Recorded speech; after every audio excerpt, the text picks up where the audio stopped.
Selamat datang kembali di sesi eksplorasi kita. Hari ini kita akan bahas satu periode yang luar biasa ya, penuh gejolak di dunia Arab. Betul sekali. Bayangin aja, ada kekuatan Eropa datang, mengguncang tatanan lama. Terus ada upaya dari dalam buat berubah, bertahan. Muncul ide-ide baru soal bangsa identitas. Tapi di saat yang sama, tradisi Islam yang udah lama banget itu, tetap kuat. Iya, nggak hilang begitu saja. Nah, kita mau lihat gimana semua ini tuh bentrok dan akhirnya membentuk Timur Tengah dan Afrika Utara yang kita kenal sekarang. Sumber kita kali ini dari buku klasik Albert Hourani, A History of the Arab Peoples. Ditambah lagi, perspektif dari kata penutupnya Malise Ruthven tahun 2012. Dua-duanya bagus ya. Ya, fokus kita nanti ke apa yang Hourani sebut budaya imperialisme dan reformasi. Jadi gimana pengaruh Eropa masuk, terus gimana kaum terpelajar baru muncul. Inteligensia ya. Terus budaya reformasi itu bentuknya kayak apa sih? Gimana nasionalisme tumbuh? Dan yang nggak kalah penting, gimana tradisi Islam kok ya tetap bisa bertahan, bahkan beradaptasi gitu. Jadi misi kita bareng Anda kali ini yang membongkar respons masyarakat Arab, gimana rasanya hidup di bawah tekanan imperialisme. Pasti nggak mudah ya. Ide-ide baru dari kaum intelektual itu nyebarnya gimana? Apa sih sebetulnya tujuan reformasi para penguasa waktu itu? Pertanyaan bagus. Dan ini nih, kok bisa tradisi Islam malah nunjukin daya tahan yang, wah, luar biasa gitu. Oke, mari kita gali lebih dalam yuk. Kita mulai dari yang paling kelihatan dulu ya, ekspansi Eropa. Ini kan nggak bisa dihindari. Sumber kita jelas banget gambarnya. Ya, dari Napoleon ke Mesir itu ya? Betul. Terus Prancis di Aljazeera, Inggris kuasai jalur dagang, akhirnya wilayah kayak Mesir, Irak, pasca Perang Dunia Pertama. Tapi ini rasanya bukan cuma soal militer aja kan? Oh, jelas bukan. Jauh lebih dalam dari itu. Ada lapisan budayanya gitu ya? Iya, ini semacam, gimana ya, infiltrasi ekonomi dan budaya yang masif. Hourani itu gambarin gimana barang-barang Eropa kayak tekstil angkasyar atau logam itu banjir di pasar lokal. Sampai ke pelosok? Sampai ke pelosok Bong Surya pun kena. Kota pelabuhan kayak Beirut, Alexandria, Casablanca itu langsung meledah pertumbuhannya. Kenapa? Ya karena nyambung ke Eropa. Wah, tapi ada dampaknya dong buat yang lokal? Nah, itu dia. Industri lokal yang udah lama, tenun suriah misalnya atau gula Masir, ya banyak yang terpukul, kalah saing. Jadi bukan cuma politiknya yang berubah ya, tapi cara orang hidup sehari-hari, apa yang dipakai, dibeli, itu ikut kena imbas ya? Tepat sekali. Dan jangan lupa kontrol finansialnya. Ingat nggak administrasi utang publik Ottoman? Oh iya, yang didirikan kreditor asing itu kan? Betul. Artinya mereka punya suara besar soal kebijakan ekonomi Ottoman. Ini jelas banget nunjukin gimana kedaulatan ekonomi itu terkikis pelan-pelan. Budaya konsumsi berubah, ekonomi lokal berubah, bahkan kota-kota pun berubah. Sangat sistemik. Lalu gimana dengan cara berpikirnya, ideologi di balik ini semua? Sumber kita kan nyebut soal misi peradaban, beban orang kulit putih. Ya. Bahkan ada yang pakai memori perang salib segala buat justifikasi. Ini kan, bukan cuma cari untung atau kuasa aja ya. Ada semacam pembenaran kultural. Mungkin rasa superioritas Eropa gitu. Betul sekali. Ini bagian yang menarik sekaligus problematis dari budaya imperialisme itu. Filsafat Eropa waktu itu kayak Hegel yang disebut Hourani, itu kan cenderung melihat peradaban non-Eropa, termasuk Arab, sebagai masa lalu. Oh, kayak tahapan yang udah dilewati Eropa gitu. Iya, semacam itu. Jadi seolah-olah mereka datang itu untuk memajukan yang tertinggal. Ini ngasih pembenaran intelektual buat dominasi mereka. Tapi di saat yang sama ada rasa takut juga ya? Sumber nyebut kekhawatiran soal pemberontakan Islam. Nah, ini dia kompleksnya. Di satu sisi ada pandangan merendahkan, merasa superior, tapi di sisi lain ada juga ketakutan. Semacam paranoia gitu ya. Takut sama perlawanan Islam. Iya, pejabat kolonial itu sering kepikiran soal potensi pemberontakan berbasis agama. Jadi hubungannya itu campuran aneh lah. Ada kagum sama sejarah Islam dulu, ada klaim superior, eksploitasi ekonomi, tapi juga ada ketakutan laten. Semua campur aduk dalam budaya imperialisme itu. Oke, jadi tekanannya dari luar kuat banget ya. Nah, terus respons dari dalam gimana? Kan nggak mungkin diam aja. Sumber kita kan nyorot soal upaya reformasi. kayak Dekrit Gulhane Ottoman 1839 itu. Yang janjiin keamanan jiwa, kehormatan, harta benda ya. Betul. Atau reformasi Muhammad Ali di Mesir. Bikin tentara modern, sekolah baru, ngelola tanah lebih terpusat. Apa sih dorongan utamanya? Apa mau niru Barat plek? Tujuan utamanya awalnya sih sebenarnya cukup pragmatis ya, untuk memperkuat negara.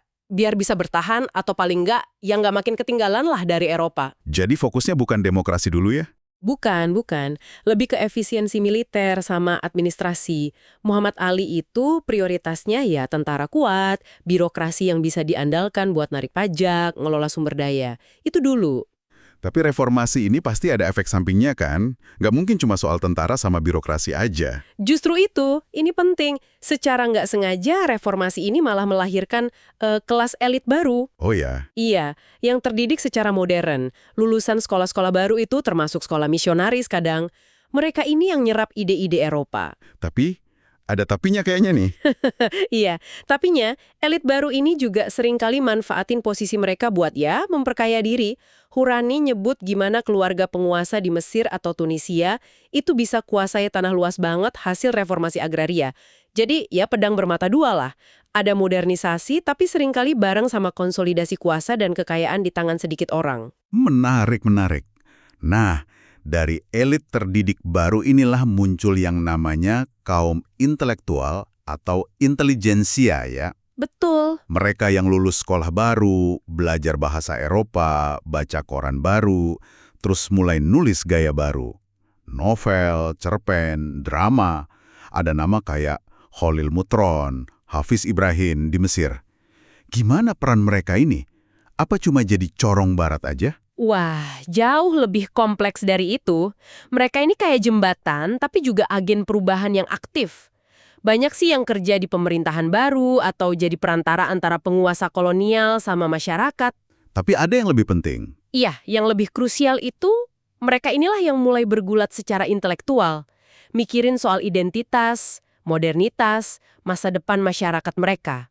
Mereka baca pemikir Eropa, tapi juga baca ulang warisan Arab dan Islam mereka sendiri. Jadi mereka kayak di persimpangan jalan gitu ya, mencoba cari sintesis mungkin? Persis, pertanyaan besarnya itu, gimana caranya kita bisa maju kayak Barat, pakai sains teknologinya, tapi nggak kehilangan jati diri kita sebagai orang Arab atau Muslim. Ini pergulatan yang luar biasa loh. Dan dari situ muncul modernisme Islam. Nah, itu dia. Mereka coba tunjukin kalau Islam itu nggak bertentangan sama kemajuan. Nah, ini dia. Sumber kita kan bahas tokoh kayak Muhammad Abduh sama muridnya Rashid Rida. Iya, tokoh kunci itu. Mereka bilang Islam yang murni, kalau ditafsirkan ulang dengan benar, itu malah mendorong kemajuan ilmu, rasionalitas, solidaritas sosial.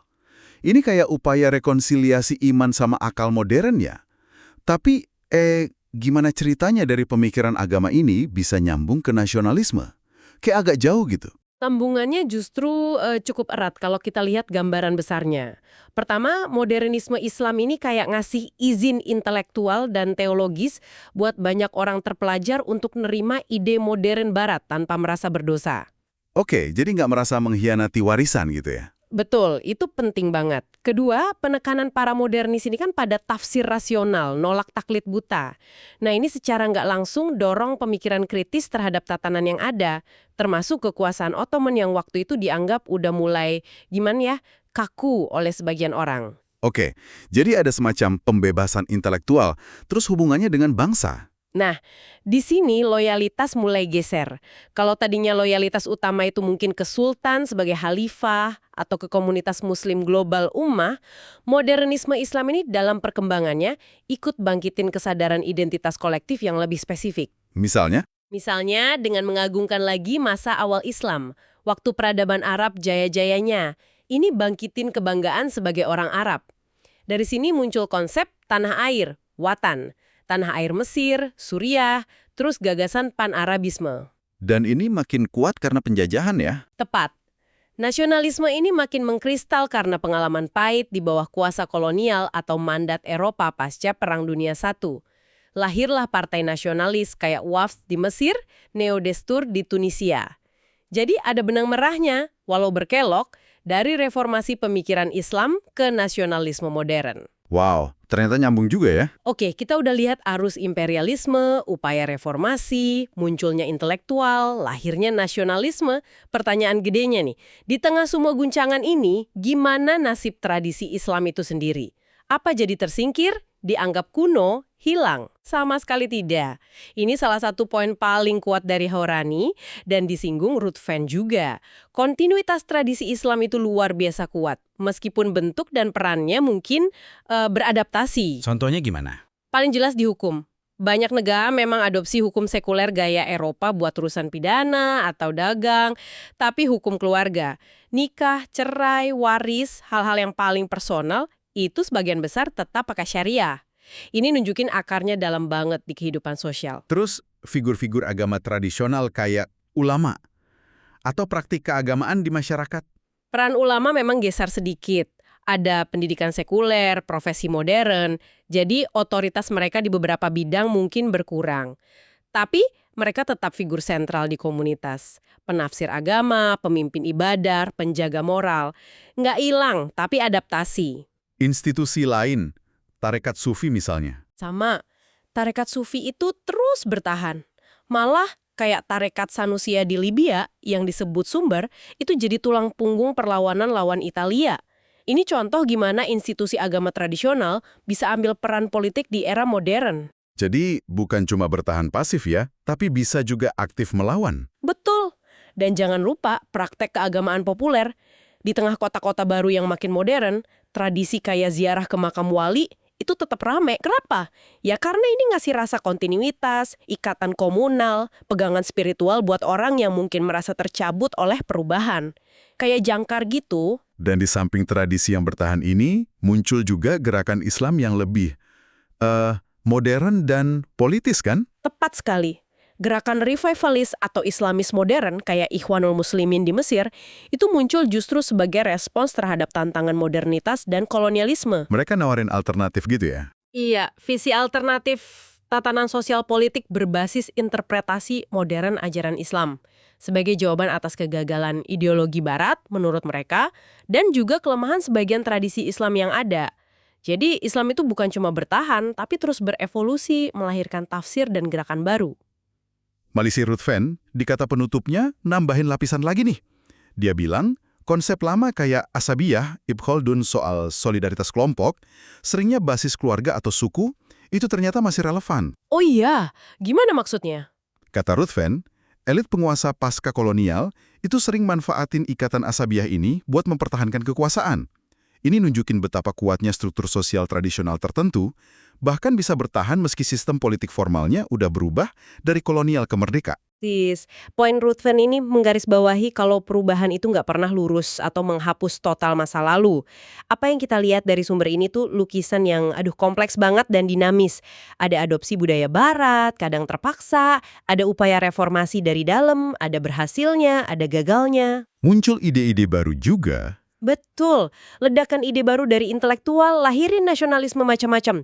Ada yang sekuler, Islamis, fokus ke negara lokal, ada yang mimpi persatuan Arab atau Islam lebih luas. Dan di saat yang sama, ada daya tahan luar biasa dari praktik agama Islam, hukum keluarga Islam, figur ulama, tarekat sufi, sampai struktur sosial kayak asabiyah. Semua ini jalin-menjalin, kadang nyambung tapi sering juga bentrok dan bikin ketegangan yang terus bentuk kawasan ini sampai sekarang. nah ini dia poin pentingnya buat Anda yang menyimak. Kenapa sih kita perlu repot-repot paham benturan budaya seabad lebih lalu ini? Jawabannya, simpel aja. Karena gemanya itu masih kerasa banget sekarang. Masih relevan ya? Banget.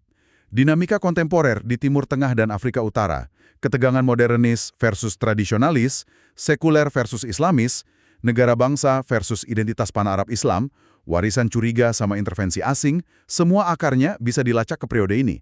Jadi kayak ngasih kacamata baru ya? Iya, kacamata yang lebih jernih buat lihat peristiwa sekarang, termasuk konteks di balik Arab Spring yang disinggung Ruth Venn itu. Apa yang ditunjukkan Hourani dan dikonfirmasi Ruth Venn itu ya, adanya pergulatan identitas yang terus-menerus di dunia Arab modern. Di satu sisi, ada tarikan kuat buat adopsi perangkat modernitas, sains, teknologi, sistem politik baru, biar maju, kuat, mandiri. Tapi di sisi lain, ada kebutuhan yang sama kuatnya, mungkin lebih dalam, buat tetap berakar pada warisan budaya dan agama yang kaya. yang udah ngasih makna identitas kohesi sosial berabad-abad. Pergulatan ini yang dialami semua pihak ya? Iya, para reformis, nasionalis, Islamis, semua bergulat dengan ini. Dengan cara beda-beda, mereka coba jawab tantangan zaman tanpa tercerabut dari akarnya. Eksplorasi kita hari ini, kayaknya nyisain satu pertanyaan penutup nih buat Anda renungkan. Di tengah arus globalisasi, tekanan eksternal yang terus berubah sekarang ini, gimana sebuah masyarakat nggak cuma di dunia Arab ya, tapi di mana aja, bisa menavigasi jalan antara dua kebutuhan dasar. Kebutuhan apa aja itu? 1. Melestarikan identitas unik mereka yang berakar di sejarah, budaya, agama. 2. Beradaptasi dan adopsi hal baru biar bisa bertahan dan berkembang di dunia modern yang saling nyambung ini. Pertanyaan berat itu. Apakah mungkin nemu keseimbangan harmonis? Atau jangan-jangan ketegangan bahkan konflik antara keaslian versus kemajuan ini memang akan terus jadi ciri khas perjalanan kawasan ini dan mungkin juga peradaban kita semua ke depannya? Silahkan direnungkan. Terima kasih sudah menemani kami dalam penjelajahan mendalam kali ini. Sampai jumpa di kesempatan berikutnya.